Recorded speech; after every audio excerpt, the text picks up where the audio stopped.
milkaya maamuus weyn bay ii tahay madaxweyne ahaan inaan idinkala soo qayb galo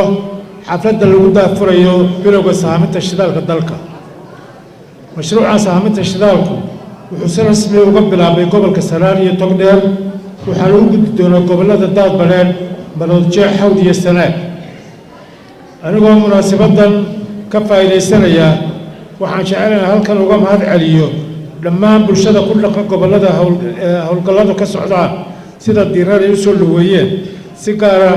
waxaan ugu bogaadinayaa waayeelka iyo waxgaradka sida hagar la'aanta ah isu barbar taagay barnaamijka sahaaminta shidaalka ee ka socda deegaamada qaar. mar labaad waxaan ku hambaleynayaa dhammaan howlwadanada wasaaradda macdanta iyo tamarta oo hormuud ka yahay injineer xuseen cabdi ducaale, doorkii iyo dadaalkii ay ka geysteen hirgelinta mashruuca qiimaha badan ee ka mid ahaa himilooyinkii xisbiga kulmiye. mudanaalaye marwooyin, khayraadka iyo nimcooyinka kala duwan ee ba'aalamaha u qaybiyey waxay ka mid yihiin ayaanka iyo nasiibka la isdheeryahay. sidaa darteed waxaa lagama maarmaana inaynu ogaano wixii qadarka alle aynu qayb u helnay iyo wixii qaniimad dalkeenu hodan ku yahay. haddaba sina uga gaadhno arrimaha waxaa laynooga baahan yahay inaynu la nimaadno tala adag, towfiiq wanaagsan iyo taabulsho weyn. Soomaalidu waxaa ku maamaadaa soor baa lagu fadhiyaa ee sal laguma fadhiyo. sida qarankan aan ku hagayo waxaa budhigu ah in la hirgeliyo horumar ballaadhan iyo in la yeelalo nolol dadku ka dugsan karaan. waxaan shacbiga ku leeyahay halkudhagyadii uu geljiru odhan jiray ragna duuru ku waag joogaa, ragna dhaqashuu kugu dhabar jabay. mudanayaan iyo marwooyin, waxaanu nahay xukuumad bisil oo ay ku duugan tahay dulqaad, dadwad, waayo aragnimo iyo waayeelnimo. sidaa darteed waxaan soo dhaweynayaa dhaliilaha dhabta ah ee runta ku dhisan iyo toosinta wax lagu dhisayo maamulkayga loo soo jeedinayo. anigoo mabaadida aan aaminsanahay ka duulaya waxaan diyaar u ahay inaan saxo wixii qaladama. waxaana la yidhi qalad waa markii la qabto. dhinaca kale waxaan ixtiraamayaa aragtida ka soo horjeeda hayaanka horumarka iyo higsiga himilada qarankan aan hoggaankiisa hayo. waxaan xurmaynayaa xuquuqda iyo xorriyadda muwaadiniinta. waxaan caddaynayaa inaynan jirin isla markaana aynan doonin cid lagu cabulinayo ama lagu ciqaabayo fikirkiisa qof ahaaneed. hase yeeshee waxaa reeban in sharciga gacanta lagu qaato ama laysa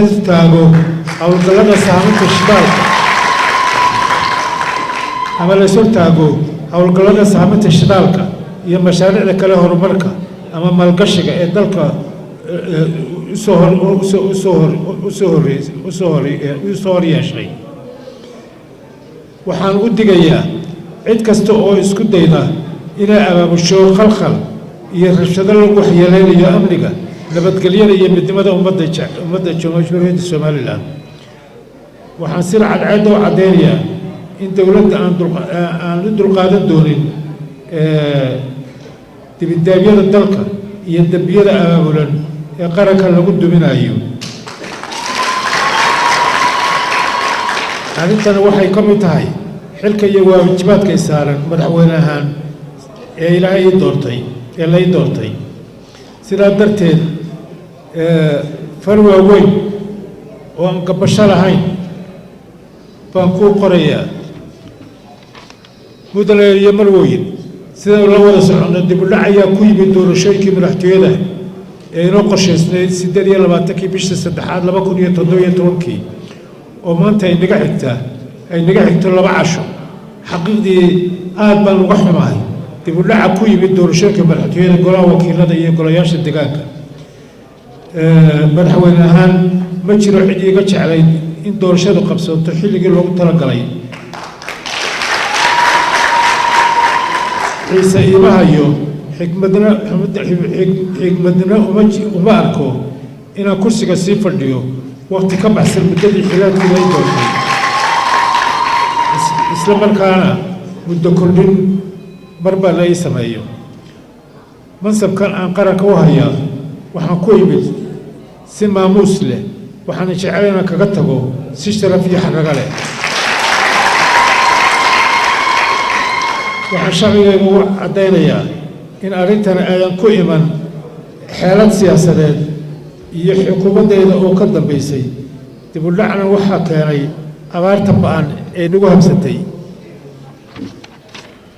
muddo kordhintani waxay ka mid ahayd go'aamadii igu adkaa shakhsi ahaan ay soo maray muddadii aan talada dalka dalwareega ka ahaa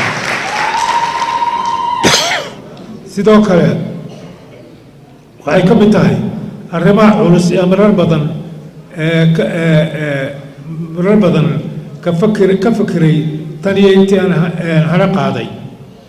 anigoo arkaya duruufaha adag ee dadkayga haysta haddana si aan uga hortago dib u dhaca ku yimid doorashooyinka waxaan isku dayay inaan ka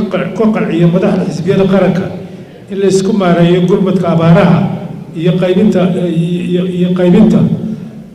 kaadhanka diiwaangelinta codbixiyayaasha iyo qabsoomidda doorashooyinka hase yeeshee waxaa iga hor yimid aragtida labada xisbiya mucaarad waddan iyo wixii oo ku adkaystay inay doorashada dib loo dhigo muddo 6 bilood ah tala wanaag tawfiiq iyo tanaasul waa wixii aynu ku caanamaalay ummad ahaan sidaa daraaddeed nin nacab iyo nin jecelba waxaa madaxdii qaranku markaan ku marti qaaday madal loo dhanyahay la gaadhay isfahan iyo heshiis qaran taasoo dib u dhig ku samaynaysa doorashooyinka madaxtooyada muddo 6 bilood iyo 10 maalmood ah heshiiska waxaan u gudbiyey aqalka golaha guurtida aniga oo ka codsaday inay sidiisa ku ansixiyaan marka aan si saaraxad leh u hadlo ima farxad gelin go-aankii ka soo baxay golaha guurtida oo ku saabsanaa muddo kordhintii loo sameeyey doorashooyinka madaxtooyada golaha wakiilada iyo golayaasha deegaanka hase yeeshee waxaan garwaaqsaday in golaha guurtidu yahay hay-ad dastuuriya oo arrintani ka mid tahay xilalka iyo waajibaadka ay qaranka loo hayaan sidaa darteed ka sakow saluugayga aan ka muujiyey go-aanka ah haddana waxaan u arkaa inuu yahay mid sharci ah waanan ixtiraamayaa isla markaana waanu dhaqangelayaa dhinaca kale waxaan ka garaabayaa dhiyajabka ay ku keentay dib u dhaca doorashooyinkeenu dalalka aynu saaxiibka nahay ee inaga caawin jiray geedi socodka dimuqraadiya iyo doorashooyinka waxaan jecelahay inaan madashan uga mahad celiyo dalalka ka bahoobay midooda yurub iyo dowladaha boqortooyada ingiriiska ee taladii iyo taageeradii ay hore u geysteen nidaamka doorashooyinka somalilan waxaanu nahay ummad gob ah oo kala taqaan cadowgeeda iyo saaxiibkeeda sidaa darteed waxaa waajib inagu ah inaynu u abaal hayno cid kastoo waxayna gashataa ama waxayna tartaa geedi socodka dimuqraadiyaedda iyo nidaamka doorashooyinka horta ah ma jiro cid inagu qasabtay isla markaana inagu sandullaysay balse innaga ayaa ummad ahaan dan iyo maslaxad bidnay ama u aragnay sidaa darteed ma aha mashruucani mid ay leedahay beesha caalamku balse waa mid aynu leenahay manfaciisa iyo mas-uuliyaddiisaba waxaan shacbiga somalilan iyo haldoorka xisbiyada qaranka وعدينيا إن يقعوا أنت هجامياهان أنا جاي ما بالكيجبا إن قبسوت دورشة حرية حلالي صدق هي توقع بيشكو يتوناد لما كل يتدري يتوقع سأنو مال مريم أو حقيقة دورشة حرية حلالة ودل كان كرعدا وحكومة إسساتي مسؤولية دي عريس لقالة وأنا هرد دولة السومال وفوريشرين مركز لبربر نجو نظام كيسام قيبسك خرج دورشة كسومالان بقول كي وشدية الدواطن وحب حجر الدلك الدغد بحياشة هلك دولة السومال ده يكب حجتي بقول كي وشدية الواطن بقول كي وشدية الواطن سامي قسم البلديك خرج كديوان قريت عود بحياشة يدور شيء كمرتيو ده ينقص فوق ده ينقص صعدا ومدو عاد يقدون قرشياشي هراء أما سابق قيسكي هراء حكومة ده واحد ده شيء أما الدولة ده كله بقول كي بس عشان قرشات الديوان قريت عود بحياشة يدور شيء كمرتيو ده يقبسون دون نوفمبر لبكون يتضوي يتوقع taasi waxay daliil cad u tahay sida daacad oo noga tahay isla markaana diyaar galowday gudashada iyo xilka wadanaadka dusha laga saaran ugu dambeyn si loo gudo galo arrinta kaararka codbixiyayaasha iyo diyaarinta wax kasta oo loo baahan yahay waqtiga munaasibka ku ah waxaa laga maarmaana aan u arkaa in wada shaqayn buuxda si joogto ah ay yeeshaan dhinacyada kala duwan ee khusayso arrimaha doorashooyinka sidoo kale waxaa laga maarmaana in si wada jira loogu diyaariyo qorshe iyo jaangooyn lagu xaqiijinayo qabsoomidda doorashooyinka dabada isku haya isla markaana laga hortago dib u dhac dambe oo ku yimaada nidaamka doorashooyinka أنا وكنت أقول يا وقت غير يا هوش بدنا نهرتها waxaan magacaabayaa ama aan isu keenayaa toddobaadkan guddi mustambeed ah ay ku leeyihiin saddex xisbiya qaran xubno kooban oo ka tirsan xukuumadda gaar ahaan wasaaradaha qaabilsan shaqo ahaan guddiga doorashooyinka qaranka iyo goobjoogayaal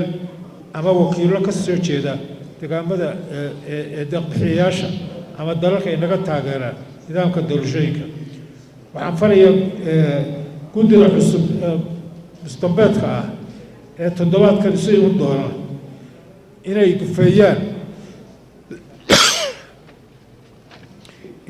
gufeeyaan guldaloolooyinka jira isla markaana ay ka kaalmeeyaan guddiyada doorashooyinka qaranka diyaarinta qorshayaasha loo baahan yahay road mapka ama frameworka waxaan farayaa guddida doorashooyinka qaranka inay xilka iyo waajibaadka culus ee saaran u gutaan si dadaal daacadnimo xilkasnimo iyo karti leh waxaan u ballan qaadayaa inaan la barbar taaganahay talo iyo taageero waxay iga baahdaanba arrimaha ku saabsan doorka xukuumaddeedu ka qaadatay taakulaynta abaaraha iyo qorshayaasha aan u diyaarinay mustaqbalka ka hor laga hortagi doono dhibaatooyinka isbeddelka cimilada geeska afrika waxaa faahfaahiyey wasiirka sharci shukri xaaji badale allaha abaarta naga jabi allaha tubta toosan nagu hanuuni allaha uma dooran kara adigu noo doon allaha bogyaga barcadsu maray